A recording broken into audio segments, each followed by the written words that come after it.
What is going on, guys? So today we're back with another deep dive, and I forgot to come up with an intro. Don't worry, hang on, I got this. Okay, so imagine like I got this big old green screen, right? And I'm just gonna like teleport myself to like outer space, or in the mountains, or how about in the ocean, or what about back in my room? And then now we can start the deep dive. So today we're actually going to be talking about Aggron, who is a rock and steel type Pokemon, maxing out at a clean 3000 CP, which is actually pretty freaking awesome. I love the evenness of that number. Now, to get inside the Great League though, we do have to do a little bit of IV manipulation here. Looking for a 0 on attack, 14 defense, and 12 stamina at level 19 is actually going to hit 1499. But what that does is it sets us up to have the greatest stat product to us available inside of the Great League. Now, if you take Aggron and you actually compare them up against every single participant available inside of the Ferocious Cup, I believe there's like roughly 120. It might be a little bit more than that, I can't quite remember, but I remember seeing around 120 on the spreadsheet. Either way, 22nd in bulk, which is actually pretty decent, and 21st in stat product, which is pretty gnarly. I have to say that's pretty high, and that's not super low, which is always great. Now, of course, all of these numbers do come from our base stats with a 198 on attack, 257 on the defense, and then 172 on the stamina. So that defense stat is way, way high, which is pretty freaking awesome. Now, of course, we know that that sets us up to have a pretty good package already. I mean, our stat spread is a little bit more skewed into the attack versus the stamina that we would like to see, but we've got some pretty solid numbers so far. But as we know, our moves can make or break us here. So let's actually take a look into the moves and try to figure out how good we end up being. Now, we actually have 6 different moves, 3 fast moves and 3 charge moves. It's kind of interesting because the one move that I thought would actually be really sweet on Aggron was going to be Dragon Tail, because Dragon Tail ends up giving us our best energy gain per turn, and I was immediately like, all right, hands down, this is going to be amazing. But turns out that in this cup, because there's not like a specific typing situation, so there's not like only dark types versus only fighting types, or psychic types versus ghost types, or anything like that. Wow, I just basically I went almost full Sinister Cup right there. Because there's not necessarily a typing that we have to go for, it's a little bit more interesting. So it's not necessarily that Dragon Tail is going to be a type advantage against any other Pokemon. We're really going to have to break down stats-wise how good these moves are and kind of figure out which ones do better. It's almost as if we were looking at like an open Great League type situation, because it's not necessarily that we need to focus our attacks more on one specific typing. It's that we're kind of looking to have coverage, and just really solid stats on our moves is a great place to start, and that's kind of what we're going to go for here. So looking at our 3 fast moves, we do have Dragon Tail, Iron Tail, and Smackdown. Now, Dragon Tail for 3 1/3 energy per turn for 3 damage per turn. Pretty sweet. Although we don't carry the dragon typing, we do not get a stat bonus. Iron Tail though, for 2 energy per turn, we get 3 damage at a 3.6. So that one's okay. Of course, that 3.6 being after stab, that's decent, but it's kind of low on the energy. And then our last move, Smackdown, for 2 2/3 energy, so 2.66 energy per turn for 4 damage per turn, boosted up to 4.8 because we do carry that rock typing. That is where our money's gonna be. So mainly, like I said, Dragon Tail is going to be the best energy per turn move, but Smackdown does indeed give us a lot of the punch that we need to kind of just come out of the gate swinging against some of these other Pokemon. So kind of keep in mind that Smackdown is going to be the fast move we use. There's kind of a little bit of an interesting situation in the charge move area here as well. So Heavy Slam, Stone Edge, and Thunder are going to be our charge moves here. Now, Thunder is kind of the odd man out. One, because it's the only charge move that we have that does not get any kind of stab benefit, but it's also the highest energy gain, which is kind of bad, and it's not even the most efficient move, nor is it the most damaging move. It's actually tied for damage with Stone Edge before stab, so it kind of ends up being the odd man out, which kind of pushes it to the side for me personally. I definitely like Heavy Slam and Stone Edge here. Heavy Slam for 50 energy gets 70 damage at a 1.4, but after stab it gets bumped up to 84 for a 1.68. So already looking pretty sweet for only 50 energy per fire. That's actually pretty freaking good. Stone Edge though, for 55 energy, it's going to be 100 damage, yeah, for 1.82 on the damage for energy ratio, and then after stab it gets bumped up to 120 for a 2.18 damage per energy ratio. So already miles ahead of Thunder.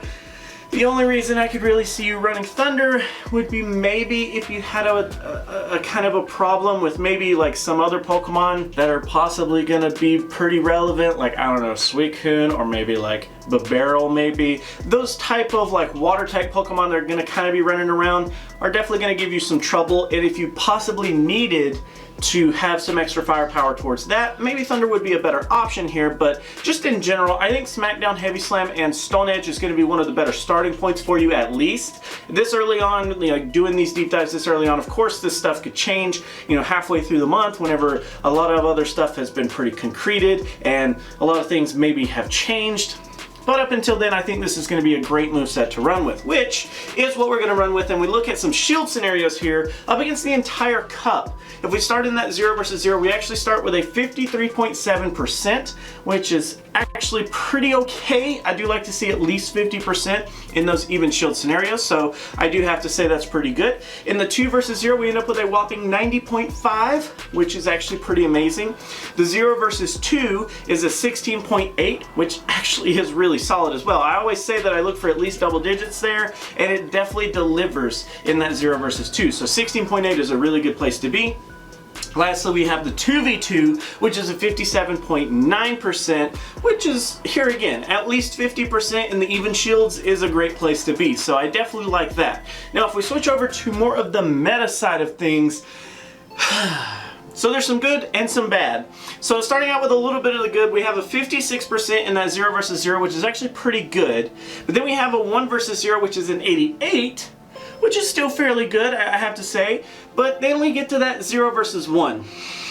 And this is where Aggron falls apart for me. A whopping 4%.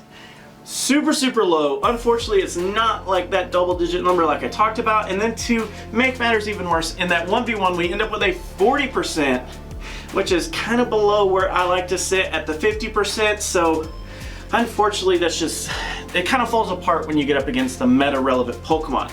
Which, by the way, let's actually break down that 1v1 shield scenario to kind of give an idea on these meta-relevant Pokemon. So in the wins, we actually have Alolan Ninetales, Torkoal, Skuntank, Delcatty, Alolan Raticate, Granbull, Donphan with Charm, Lairon, Raikou, and Alolan Marowak. So most of those make quite a bit of sense. Alolan Ninetales carrying that ice typing, of course, is going to have a lot of problems with our rock type moves. Torkoal being fire type is definitely going to have some problems with our rock type moves. Skuntank, its only weakness is actually going to end up being the ground type, but because we do have quite a bit of resistance to that poison, we actually do really, really well there. Delcatty, Alolan Raticate, you know, some of these just kind of start to fall off, and like I said, it becomes more of a neutral man's game, because it's not like any of these Pokemon really have like a crazy type advantage on us, and it's not like we have like a crazy type advantage against them. Granted, yeah, like Alolan Ninetales and a couple of others, yeah, there are some like type advantages, but it's not by design. It's by luck here, in my opinion. It's not necessarily that Aggron has complete dominance over these Pokemon, it's just that we luck out and end up having some super effective moves up against the more relevant Pokemon. Next, into the losses though, here's a little bit of a longer list. Shogun, Umbreon, Piloswine, Minun, Raichu, Furret, Pachirisu, Bibarel, Alolan Sandslash, Vaporeon, Lickitung, Nidoqueen, Nidoking, Suicune, and the Donphan with the good old counter. So of course, being Rock and Steel type, that does pose a pretty big problem up against the fighting type Pokemon.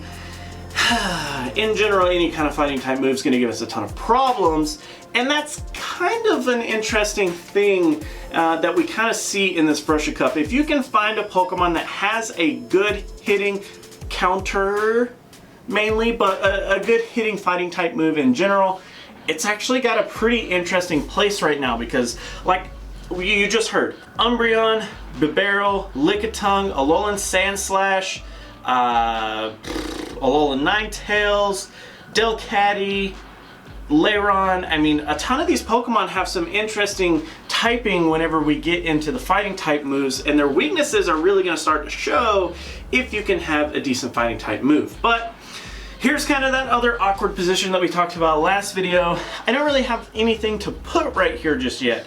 So being said, I'm recording this quite a few days before it's going to be released. We may have already figured out what we're going to put in the slot, but as for this recording, I don't know exactly what I'm going to do here. Usually I do the coverage map, which is basically like which Pokemon we lose up against, and try to, you know, detail a little bit more about what we're losing up against and try to point those out specifically. But it's kind of hard because I can't just say, well, you know, all of the grass types that we lose up against or all of the water types. That's not apparent this month. So if you still have any ideas, definitely drop them in the comments below. But that's actually where we're going to cut it here for Aggron. All in all, I'd say Aggron is a decent off-meta pick. I don't think it's going to like be earth-shattering or anything insanely crazy, but it could be one of those that catch a few people off and possibly could be a really good anti-meta. The fact that there are a ton of options that we end up beating in the entire cup, but once we get down into the condensed meta, we start to lose a little bit more. Up against the entire cup, it could be really good to like pick off those one-offs that you end up encountering in a cup, but possibly up against the entire meta, gonna be performing a little bit underwhelmingly in my opinion. But that is actually gonna be it for Aggron, guys. Thank you so much for hanging out. Thank you so much for watching. Always remember that if you have any deep dive ideas, please go down in the description, join the Discord, go into the channel, and literally all you gotta do is type !, vote, and then any Pokemon you want. You can only vote for the Pokemon once, but you can vote for as many Pokemon as you would like in total. So thank you guys for hanging out. Thank you so much for watching. I'm gonna go ahead and head out and play those ending credits for you. Thank you guys so much for watching. Always remember that if you like videos, you could do that, but if you don't, you could be that guy. Otherwise, let me know what you have to say down in the comments below about the video. I do highly appreciate you guys watching.